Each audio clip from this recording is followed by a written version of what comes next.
Alright, welcome back to Super Ultra Budget Magic Online. Today I'm showing off a standard deck for War of the Spark. As many of you probably already know, I'm a big fan of MTG Goldfish and particularly Saffron Olive's content. He put out a budget magic deck a few months ago called Orzhov Blink that was built around the Lumbering Battlement. Basically gives you a chance to use and reuse some great enters the battlefield abilities. For Magic Arena, I did not have all of the cards available that he put in his deck, so I just filled it in with some cards of my own. And I think that a few cards from the War of the Spark have been great additions that I've been really happy with. I've been playing this deck a little bit today. So far, I'm like 7-1 with the deck. Sorin Vengeful Bloodlord gives you an extra line. You've got all these great enters the battlefield abilities, and you use his -X ability to go and get those cards and reuse those enters the battlefield abilities. Not to mention, he gets everything life.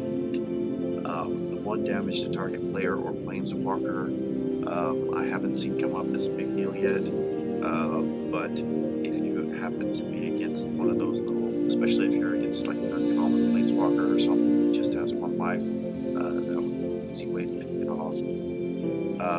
The other additions are Bolas's Citadel, which allows you to cast all kinds of stuff out of your library. It's been glitchy for me. I've only been able to play it. There's one game in particular that I can think of where I tried to sacrifice 10 non-land permanents to Bolas's Citadel, and it wouldn't let me do it. Maybe I'm just doing something wrong. If any of you know how to make that work, go ahead and let me know. But I would have won the game on the spot. Certainly I won the game anyways because I had so much value on the battlefield. A lot of these creatures, like I've got a full playset of Skymarch Bloodletters and a full playset of Vampire Sovereigns. These allow me to give very little life to Bolas's Citadel and drain my opponent at the same time, so that's awesome. I've got 3 Burglar Rats that happened to be in my collection. On occasion, when you get into the later game, those aren't really doing anything for you, but just making your opponent discard cards, and you get a body attached to it, and there's significant potential for reusing it. It ends up having a lot of synergy in this deck, and I've been very happy with Burglar Rat. The other addition I happened to pull in a War of the Spark draft is Liliana Dreadhorde General. I've actually had the chance to play her in this deck like 3 or 4 times, and she's such a bomb. Allows you to wipe the battlefield essentially. It's not very common that, with this deck in particular, it's not very common that you'll see more than a couple of creatures on the opponent's side of the board, and then half the time your opponent sees Liliana come down and they just scoop. So that's pretty funny to watch. I had been playing it just with the lands that it auto-included for me, and it had like way more swamps than plains. I think it was like 7 plains and 15 swamps. I do like to play with those numbers a little closer together, so I've evened those out, and I'm hoping that I won't miss the extra swamp. It actually hasn't been a big deal. I've been able to cast things on time pretty well with the way that it did it for me automatically, but we'll give it a shot. I'm going to go ahead and play a game here so you can check out. I'm not going to climb any ladder with it again. I'm just playing. So that does make a difference in terms of competition that you'll face.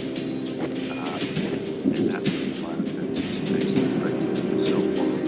But the plan is in action. Just thought that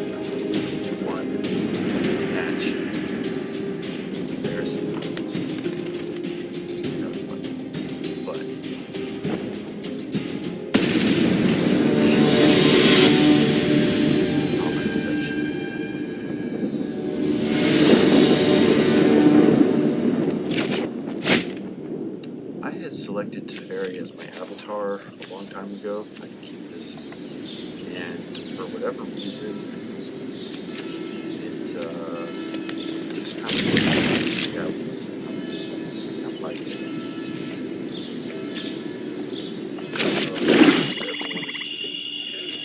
I don't think I have any one drops in this. There's not really anything else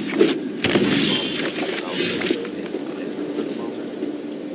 So I've already got black and white.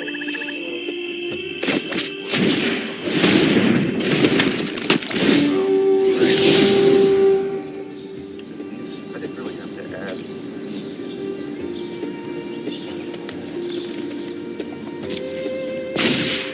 Really have to add cards.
I'll let that resolve.